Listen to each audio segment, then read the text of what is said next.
this time we're with the one and only Denise Powers, the vocalist for Keller. How you doing, Denise? Hi, James. So weird, huh? It is a little weird. So, as everybody knows, we're doing these interviews to get to know the other members of the band, right? And out of all of them, you're the least known Yeah. because you're not from around here. Yeah. So, tell everybody where you're from. I am from North Carolina. I grew up on the coast of North Carolina and then spent the later part of my life in Maggie Valley, North Carolina, on the western part of the state in the Great Smoky Mountains. By Asheville, right? Asheville, yes. Yeah. Got hit pretty hard by the hurricane.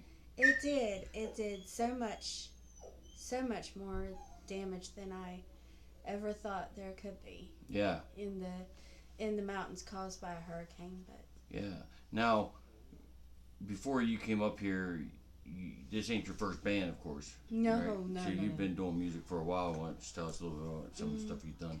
Well, my first band, I started late in life. I'm about 38 years old. My first band was Bedlam, and it was a tremendous learning experience.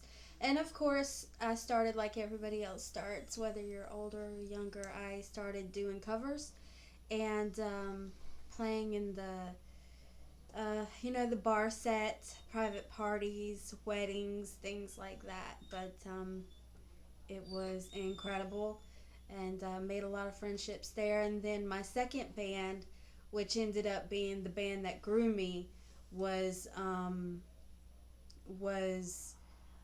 with Roger Morton, and that went through a bunch of name changes, which eventually ended up as No Halos, and that's kind of where we stayed. So with Roger Morton and No Halos, I grew, still did clubs, and opened up for Tracy Guns in the League of Gentlemen, and also ended up just learning a lot about music and who I was in that. So, hi Roger, hi Ferrari, love you guys. And you came up here. Now you was out of music for a while. I did. I actually was in music for quite a while, and then decided that after a big life change, that I wanted to focus on, settling down and getting married, and just, a normal sort of quiet life. And so I did that for a while and stopped singing altogether. And when that didn't work out, and I found myself, back starting over again, I realized that whatever I did, however I started over, it had to have music. So I remember the day I think it was the next morning after I moved back into my parents' house in my 40s, moved back into my parents' house. I remember coming to Mom and saying, I think I need to sing again. And she telling me that she thought I was right. And so I told her I don't know how and I don't know where, but I'm going to sing again. And she said, you go and you do it. Now we're gonna I don't want to fast forward, but during this process of you back to your parents, you're now in Maggie Valley in the mountains. You recalled a story with me a few times where you're walking and you connected to a song. Oh, yes.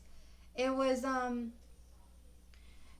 when everything had just crashed around me and I was starting over, and I didn't really know how I was going to do it. I just knew it was happening and I was in the middle of it, and it's just and everybody's been through this a time or two. It's such a hopeless, sort of helpless feeling, and all you can do is all you have control of is just yourself. So I would go running, I would do whatever I could do that I could control.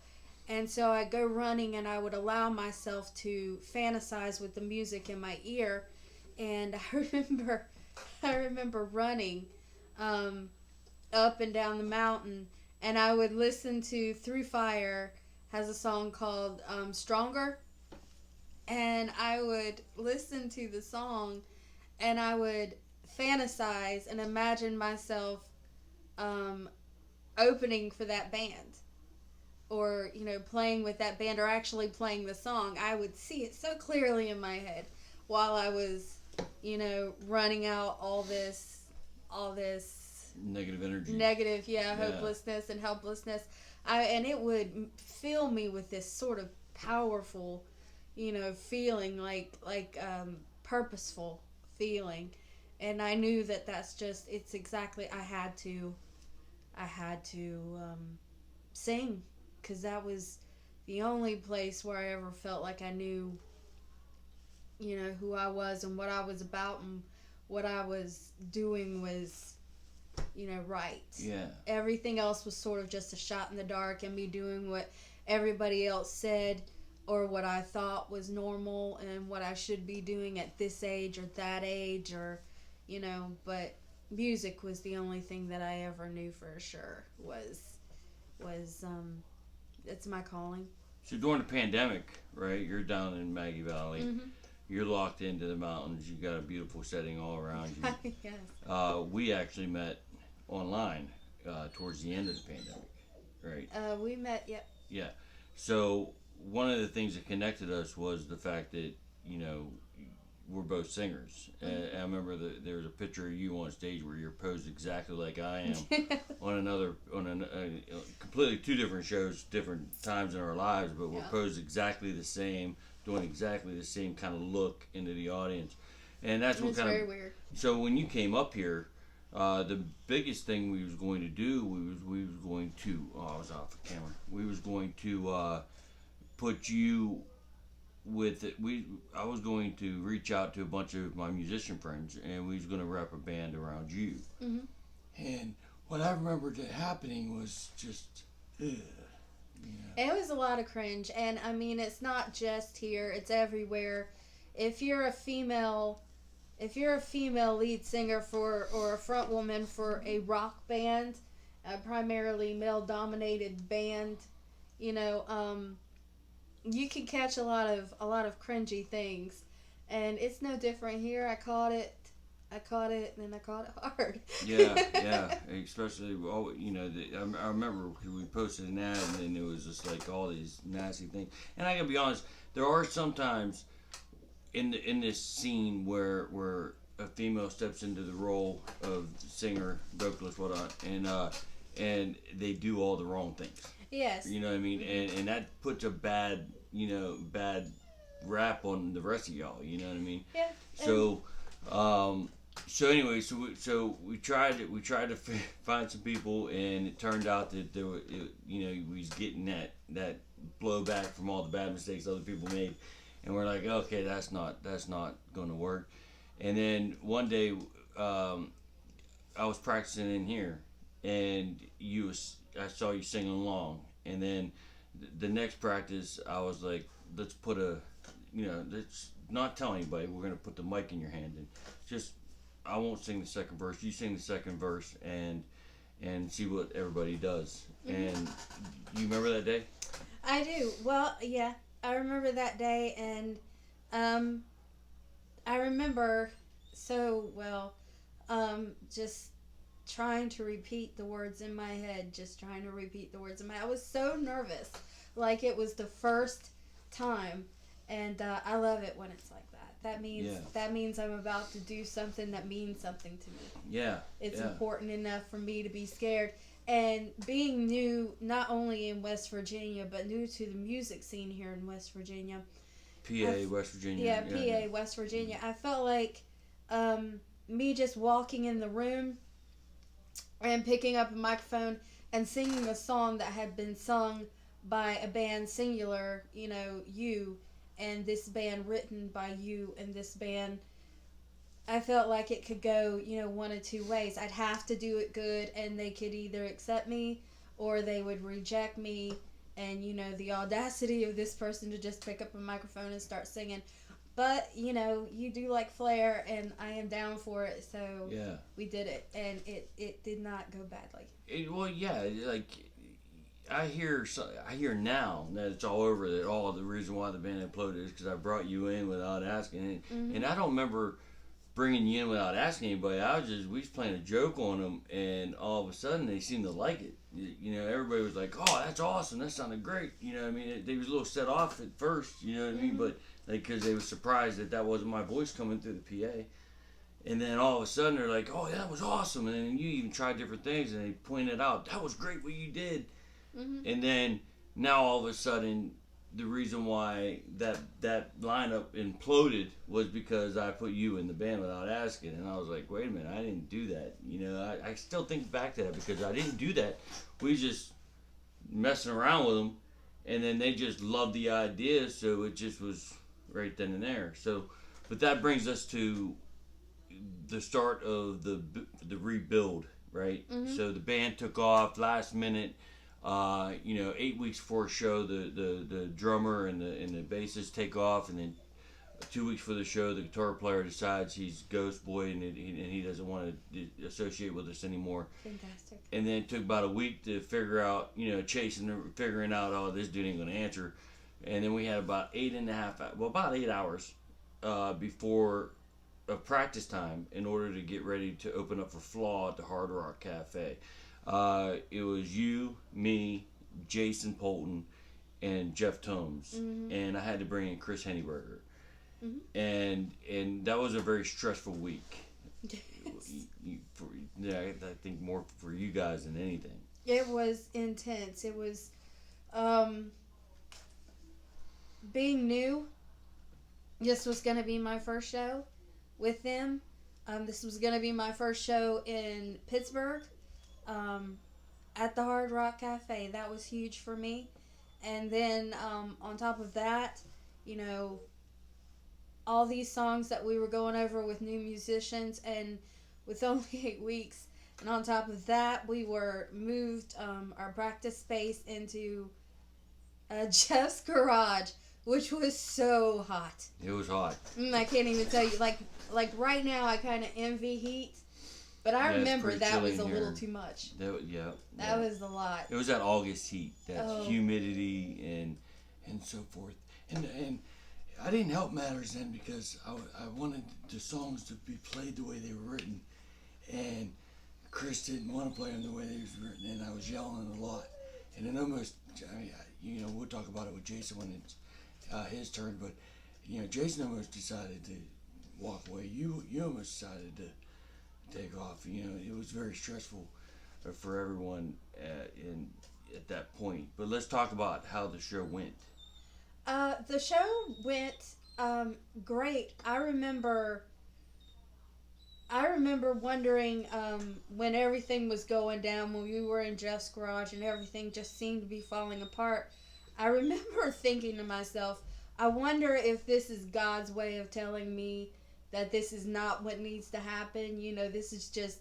But I'm so glad that you pushed and everybody pushed, because in pushing through that, we ended up with a show that was just...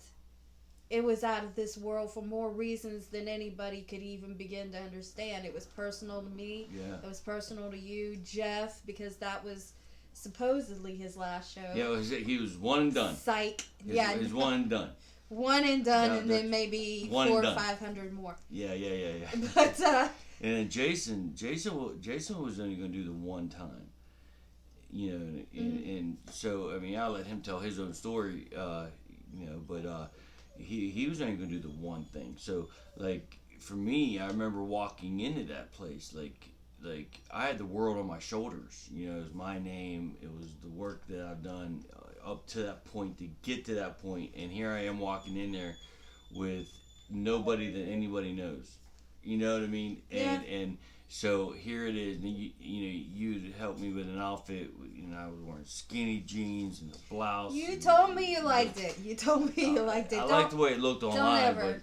But when I put them on, I was like, this is just not James Keller. Yeah. But I haven't worn them since. No, you wore the pirate shirt. I wore the shirt. I liked it. It's not a pirate shirt. That's Jeff's kids talking.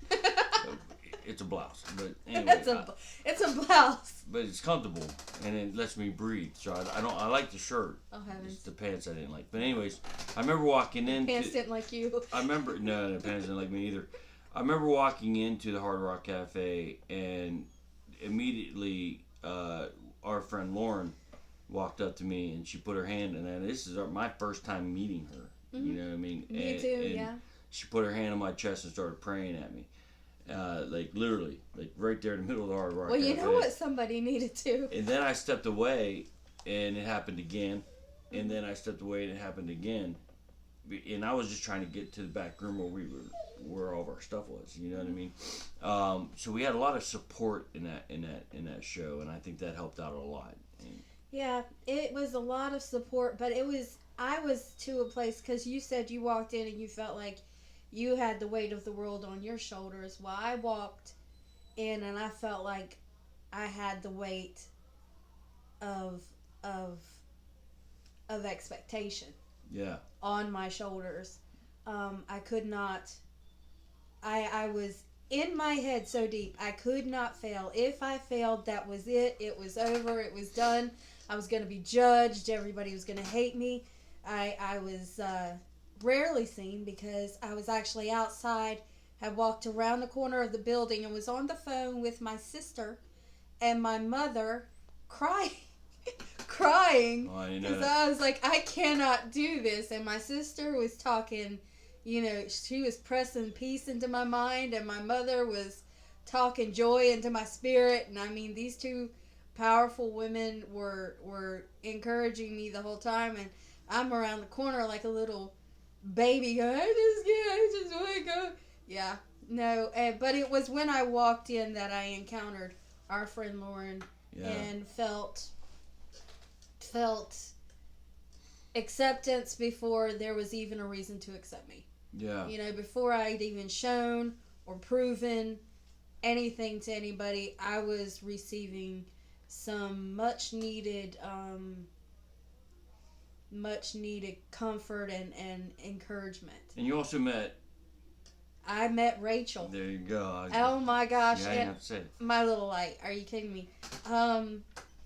Yeah, I met Rachel and I knew she was one of the big reasons why I was tense, because her opinion matters so much to this band. She has been such a supporter, such a great light. She's been at times she's been the place we go to when we want to bounce ideas about what the set list should be. She has been the person who sends love when it's not asked for. She sends love when she's not even feeling it herself.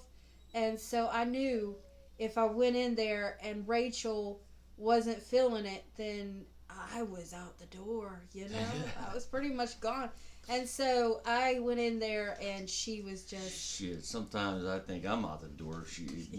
Boy, don't you know? We was at the Hard Rock Cafe once. It was Dissension, and her favorite song was In Plain Sight from Dissension. And I had something happen. Somebody got me with a flash, right? And I lost track of who I was, where I was for like, you know, a brief moment, right? But when I come back in, I knew I had to start singing, but I had no idea what the words were. So I started singing about a campfire or something like that, something stupid.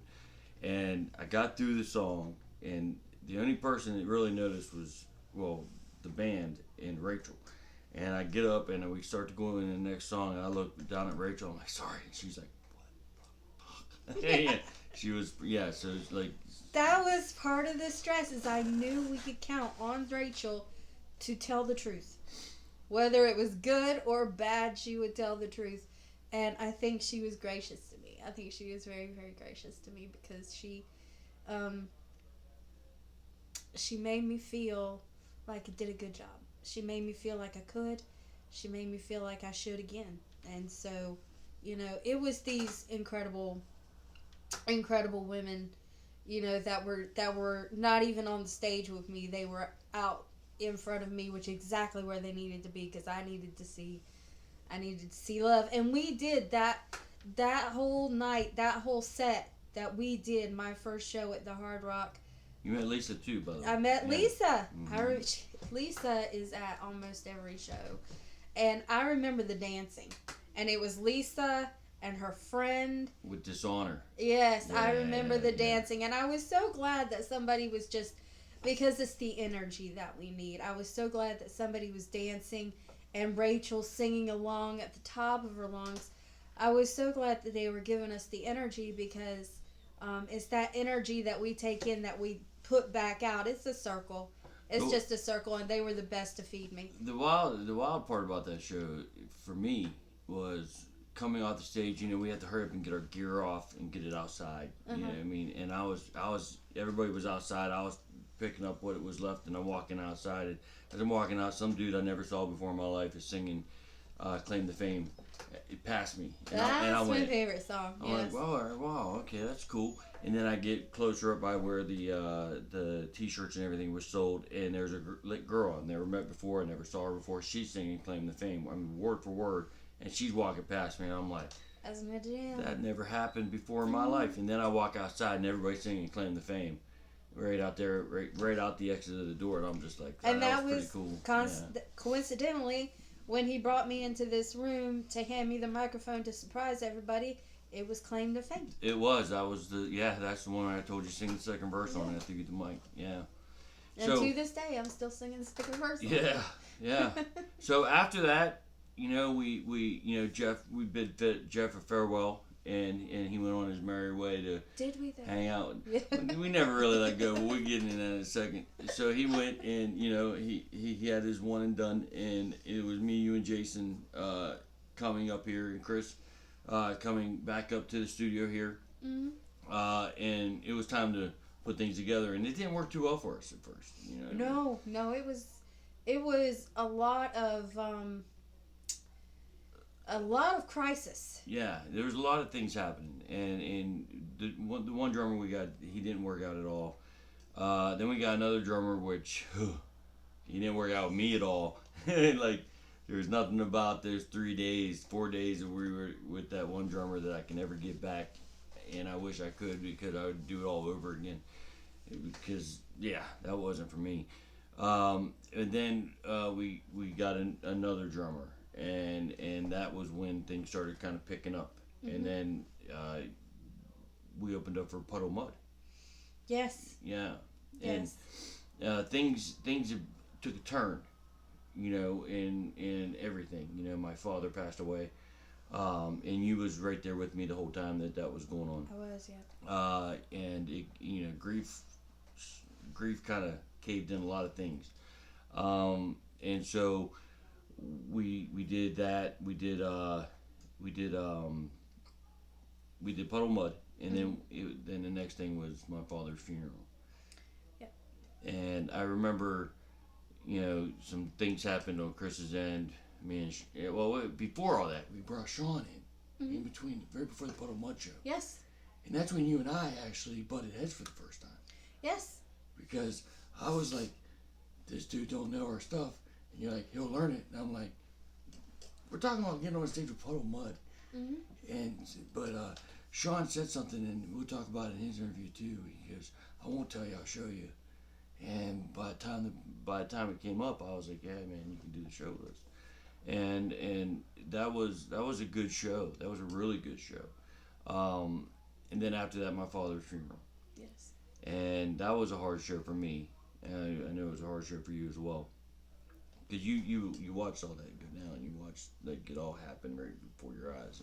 And not knowing anybody here, that's how that worked. So that was pretty tough. And it was an honor to play my dad's funeral, because this is the type of thing he would have wanted. But it was so emotional that I couldn't find words to nothing. I was having a hard time with it. No, I really feel like and it was an honor to be able to stand with you and your family, and celebrate your father, while he was, while he was leaving us. Yeah. It was an honor, because I know that meant that I was welcome in that family, and And of course, Pops meant a lot to me because he was the first one who told me I was in the family. He said, "You're a member of the family now," and he hugged me. And that was when, I mean, that's he is part of the reason why I'm here, because I was like, if this is the welcome I'm getting, then I have to go. I have to go. And I feel like that concert, it's the first one of its kind I've ever attended or done. Yeah. Um, but I feel like your dad would have been like totally down with you celebrating them like that, because this is how we express our deepest emotions. Yeah. And if you were to try to talk to them about what it is, that wouldn't have gone over. But if you sing to them what it is, and this is how we honor the ones we love, Yeah. is by singing. Yeah. This is how we communicate our innermost feelings, by singing. Yeah. And there are moments when, there are words that just fell. When you sang at that concert, I feel like everybody felt it. And so I think that concert was just a brilliant thing. I was so happy to be able to do it. I wish we would have took Forgiven off the list on that show, though. That was horrible. It started off horrible. It was just it just lost me. Things and stuff happened. Yeah, but actually that's, and we'll talk about that in Sean's interview too, because that moment in time at my dad's funeral was where I said, I got a hold of Sean. I said, I want you to learn this song. Let me see what you got. Because I couldn't hang with that sounding different all the time. It was driving me crazy. Mm-hmm. So let's fast forward a little bit, because I don't want to tell anybody else's story, because then I won't have nothing to do with their interviews. You know what I mean? But let's fast forward. The next show we have is what I tried to do. Like, I heard it was Messer, right, coming to us, and Scott Stapp beside the buses back in 2000 and I want to say 19, maybe 18. I'm not sure exactly the year. It's when I met Messer, Derek Messer, and Kenny and on him, with the band Messer. They opened up for Scott at the Rib Fest in Boardman, Ohio. And we're beside the bus. I'm talking to Derek, and Derek walked off, and I was talking to Scott, and Scott was like, if you ever change the name of your band to Keller, and you get on a show with Messer, and it was like he spoke that, right? And I listened to it. So when I saw Messer coming to Pittsburgh, I'm like, oh, this is it. So I called, and I got a hold of Derek, and I'm like, hey man, I want to get on that show. And he was like, there's no way we can do that for you. We don't have any kind of say over it. And I was like, all right, I'll get on the show and I'll get a hold of you later. And he's like, okay, kid. He's ready to go. Yeah, gotcha. And that's when I got a hold of Drusky. I said, hey, I need to get on this Messer show.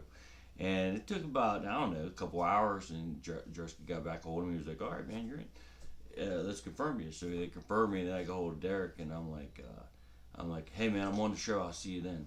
And he goes to practice now. This is what they tell me later at the show.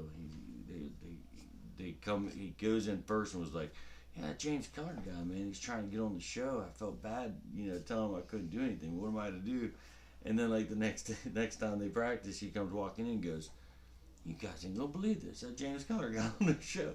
And just hearing that story was kind of a, No, it's not surprising. It was fun for me to hear. I'm sure. But it turned out not to be a Messer show. Mm-hmm. You know what I mean? It turned out to be something entirely different. And who was it? It was Through Fire. So, the band that kind of got you fantasizing about getting back on stage again. Mm-hmm. When I had quit singing, when I had given up, when everything had fallen out from underneath me and I was trying to find my way, and so I'm running through the mountains singing Through Fire, the song Stronger, and here I am opening for Through Fire. Your second show. My second. No, your third show. It was, there were a couple of shows in between that, because there was the Hard Rock, and then there was a couple of other shows. There's Puddle Mud. Yeah, we did. I mean, I've done the Haunted House. God, Sean Norman, I absolutely adore your Haunted House. And we did all these. Yeah, I forgot also we went down to Shinkston, West Virginia. We did that. And we played. How can you forget? So we're supposed like to be. Heat. So it takes us about 2 hours to get from here to Shinkston, right? Yeah. And we're opening up for Puddle Mud, Tantric, Josie Scottish Saliva, Flaw. So many. Hold on. There was Trapped. The guys that were wearing the Joe costume. Sennett. That was three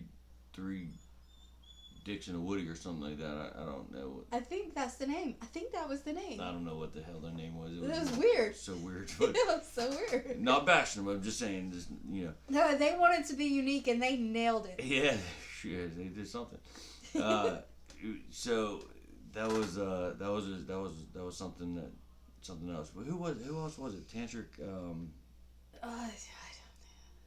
I know I'm gonna remember later and kick myself in the ass for not. And if I wait for the addendum to this video. And if I'm forgetting you, I'm sorry. But anyways, so this was a huge stage. We got down there. It really was like a massive stage. And I was like, wow, okay.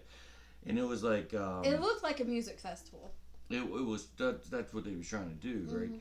And the funny thing about it was like 5 degrees less hotter than hell down there. That's kind. I think it was hell. I'm pretty sure it was hell. And but we opened up the show. We had Sydney on the drums. Yes. The sound the outside sound was perfect, but the stage monitors not so much. The guy kept shutting them off in the middle of everything, and she stopped. And at one point nobody knew where anybody was because we couldn't hear each other. But we got through it, and that was our biggest struggle, our biggest test up to that point.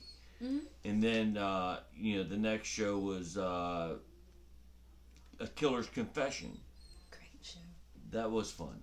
That was a great show. Waylon was a good dude. Oh my gosh, I loved just standing there and listening to him talk was epic. Shanny says that in Waylon. You know I'm going to say it. I apologize, but they both have Southern accents, and that's the whole reason. And he's from North Carolina. Yeah, that's all reasons because of their accents. It is, and I am trying. I'm actually trying right now to rein it in. But when he came off the stage and everybody's outside, and he's standing in the middle of this crowd running this master class on business and rock and roll and just everything, still wearing these pale contacts, looking like a creature from hell, and he's got this thick Southern accent. I was like, you know what? If he can do it, it's we're funny, gonna let that Southern fried mess fly. That conversation started with me and him out there on the sidewalk. It was just he and I at the beginning, right? And I lit a cigarette, and he did. I don't know if he smoked or not. I just know I lit one, and I'm sitting there talking to him. Oh, he did, but he had pneumonia. And then a few other people walked up, and we met a guy named Fred Krueger. Yes, I remember Freddy right? Krueger. Yeah, how could you forget meeting a guy named Freddy Krueger? And right? I was like, that's not your real name. And he showed me his ID, and I'd be damned, that was his real name, was Fred Krueger. I'm like, holy shit. And then all of a sudden, before I realized it, there was a swarm around us, and Waylon was just talking. But that was a good show. That was a real good show. And then the next one was the Messer, the Through Fire, and the Keith Wallen from Breaking Benjamin. I don't want to leave Keith out. And that's when you got to open up for Through Fire. That's when I realized it wasn't a dream at the time. It was just at that time I realized that God had been positioning things for longer than I could even have known for me to get to a place. And when you come to a place and you realize that God has been setting you up for this, and there's the sign right in front of you, there is nothing like it. I will relive and relive and relive that day forever. And I hope I get to open up for them again, because that band was tremendous. All the other bands, Messer, they were all tremendous, but that man, that voice. You had that personal stake in Through Fire. Oh, yes. Well, I mean, and his voice, as powerful as it was through my earbuds running, is as powerful as he was right in front of me. And they had technical issues that night. They had bad technical issues on the song that I had been waiting for, which was so frustrating. But, even in the midst of that, he was a consummate professional. He was everything that I have ever wanted to be, everything I hope I ever grow into, even at my age. Yeah. I mean, it was a tremendous thing. Yeah.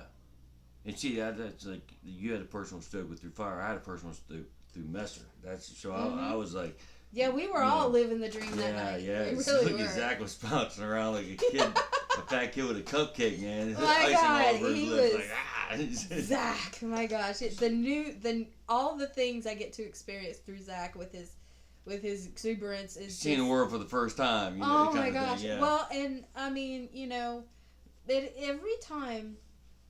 every time I get on a new stage, it does feel like the first time. Yeah, And that's how you know you're doing something that you were just, this is my love. So the next thing we did was, you guys decided when I was still in the building that we was going to open up on Mother's Day for Josie Scott of Saliva and Tantric. I did not decide that. The people decided it. I just relayed the message. I said yes because the people wanted it. People loved. Larry comes walking up show. to me. The guy works for Drusky. Comes walking up, handing me tickets. I'm like, no, man, you already gave me these tickets. And he's like, no, this is for another show. And I'm like, Surprise. what are we talking about? And he was like, oh yeah, you're opening up with Josie Scott and Tantric next Mother's Day next week. I'm like, I don't even know if I can sell all these in the week. He goes, don't worry, just sell what you can.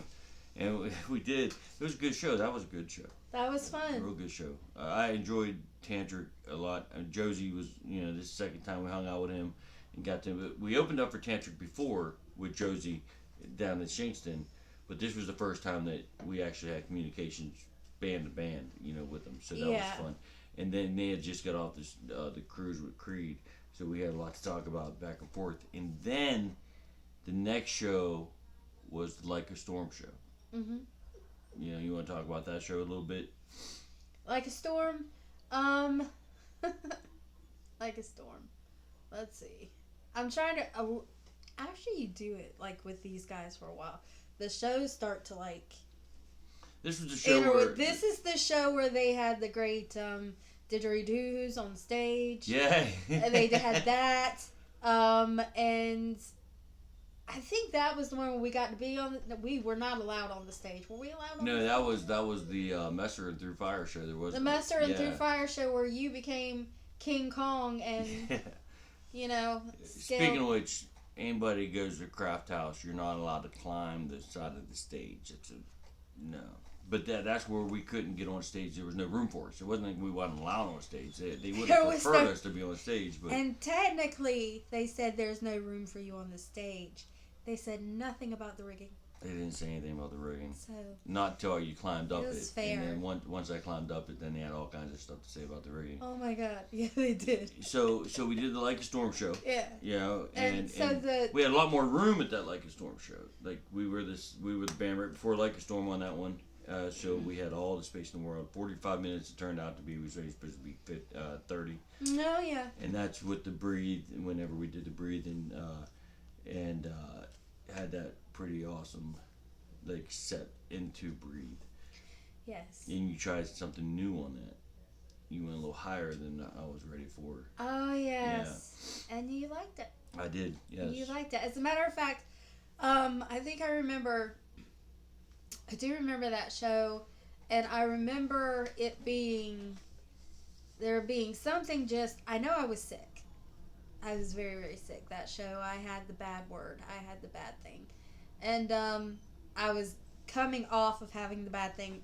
I didn't have it there, but I was coming off of having it, so I was just run down and tired, and everybody who's had it knows what that's like. And I remember the electricity, and I remember Rachel being right there in the front. She was singing, and she had that camera, and I remember Breathe hit, and it just felt like, you feel the energy. Yeah, and it became like powerful. Lifted up, right? It did. And actually, I ended up crying just crying my way through Breathe because I could feel so much coming at me. Even when I'm sick, it doesn't matter even if we've got this much room on the stage, even if I have to sing on the floor, I could feel something that was just so intense and so great, and that's what I'll remember and take away from that show. That and an electric didgeridoo that shot fire. What was that last thing you said? An electric didgeridoo that shot fire. The didgeridoo. Come on, dude. I don't know what you're talking about. You remember that weird instrument that guy played? Oh, but it didn't shoot fire, did it? I thought it was supposed to. I talked to the stage guy, and he said that. Oh, Chris, yeah, that's like a storm. Yeah, it's a musical instrument. Yeah, the didgeridoo. Yeah, I think it shot fire. I don't think it shot fire. It may not have shot fire that night, but I think it's supposed to. I'll have to look into that, but I if know what the hell you've you're never, talking about. and I don't know who has never, but if you've never seen or heard Through Fire's music, because you really have to kind of watch them live, because he is incredible, and he is fire too. I mean, that guy moves from singing to playing a didgeridoo that does. Is that the name of the instrument, or are you just making that up? No, it is the name of the instrument. It is, yeah. I never knew the name of it. It's called a didgeridoo. Watch. Okay, just go look and come back and watch. So we did Like a Storm. Yeah. And now, we were supposed to do Tommy Vex. We were. And then that show got canceled. And now we're taking a break, leading into March 28th, which is, we are headlining the Hard Rock Cafe. Where it all began. Where it began for you and Jeff and Jason with this band. And so, now we got Sean and Zach with us. Now we're headlining. We have Stu's Bigson with us. We have Atomic Shindig with us. It's going to be a great show, and it's actually a time to show a lot more than what we normally get to, because instead of 30 minutes, we're going to be playing 90 minutes. So what do you think about that? It took a long time. I mean, it hasn't been that long. It took a long time from the moment that I was told that we were headlining until the time that I realized that this was going to be unlike anything that I had ever done in my whole life. Unlike anything that I had ever anticipated doing in my whole life, in that where we're going to sing the songs, a lot of the songs that we've sung a million times. We're going to sing some new songs. Yeah, there's some songs that we're not telling anybody we're doing. Nope, and they're new in some ways for me, they're new in some ways for everybody, but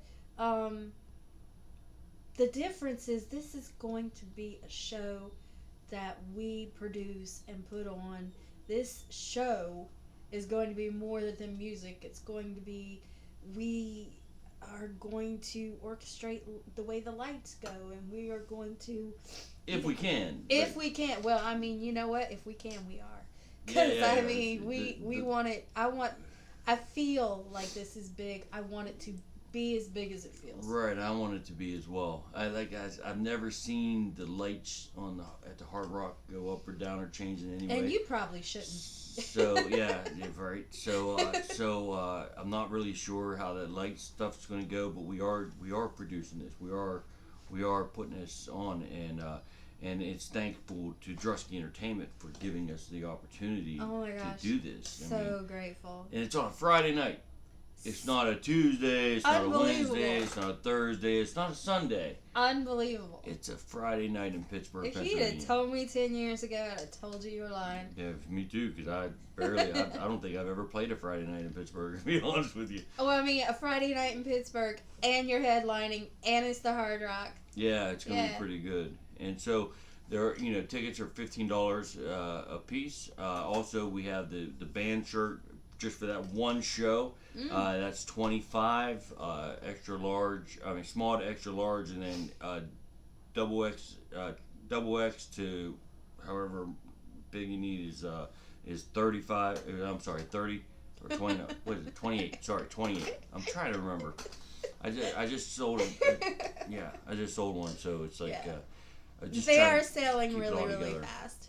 We're out of shirts. We're going to have to order more, so it's all going to be about who orders them at this point. And if you don't have them ordered, come to the show, get your ticket, come to the show, and we'll have like a table of stuff. Yeah, we're going to have a table of stuff, but we don't know how many of those shirts we're going to have. Right? So that's why we're telling people to order them and pick them up at the show, because we don't know if there's going to be any, See, I can't speak about that. That's Jeff's thing. Jeff's got that all worked out, and I don't want to tell anybody something we're going to have to go back and fix later, right? So we're going to have a merch table. That's what we do know. Yes. But one other thing, the final thing I want to talk about is this is going to be a chance right here for them to get to know you, Mm. because you're getting to know them.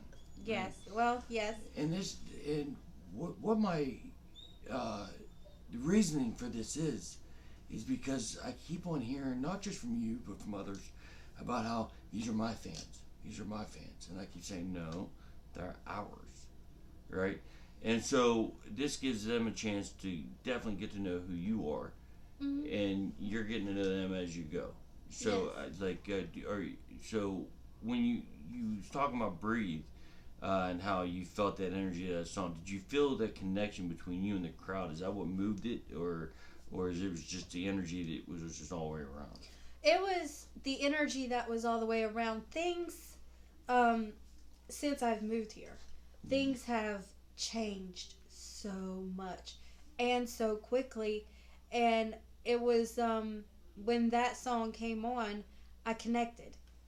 It took a while because these songs that I was singing, I did not have the opportunity to write with you. You wrote them before me, so I came in, and as part of the job as the vocalist is you are supposed to not just entertain the crowd, but you're supposed to connect the lyrics, connect yourself to the lyrics, and then help everybody else feel. And I had come in and not knowing anybody, not having written the songs, not having performed the songs, and feeling the weight of comparison on me. I wasn't able to like connect. I was too blocked. I was too busy thinking about what they thought, or thinking about how I didn't do this the way that it used to be, or what they were thinking. During the song Breathe, it finally connected. Whatever that wall was, it dropped. And I was able to hit that. And once I hit that song, it was like I could feel, I could connect to lyrics in ways that I haven't. I was blessed. I was just super blessed. And it was, Rachel singing at the top of her lungs didn't hurt not one bit. Yeah. Because, I mean, It never does. Never does. Watch out, because somebody might do a music review and talk about her instead of you. You know what? That happened to me. No, I'm playing, Rich. We were sitting there watching it back, and I think it was Breathe. I'm pretty sure it was Breathe. And all of a sudden, you hear this harmony come in strong from like the side and back. Mm. And you remember we were sitting there going, "Was that Rachel?" Yeah, she hit harmonies pretty good. But hey, March 28th, 2025, our first show back in the new year. Mm. It's our show. We're headlining Hard Rock Cafe. Drusky Entertainment, thank you so much for that opportunity. Mm-hmm. And tickets are $15. They are. And is there any last thing you want to say before we end this? No. I just want to say thank you for every kind word, and thank you for giving me the opportunity to do what I love. And I hope I see you soon. We will see you March 28th. Guys, get ready. Get your tickets. Get everything ready, because this is going to be a show you don't want to miss. We were planning on selling out the Hard Rock Cafe on we March 28th. We are going to sell out the Hard Rock. That's our forecast, right? We're going to sell out. Yeah. Right. All right, guys. Thank you. Have a great day, and God bless. Till next time. Rock on.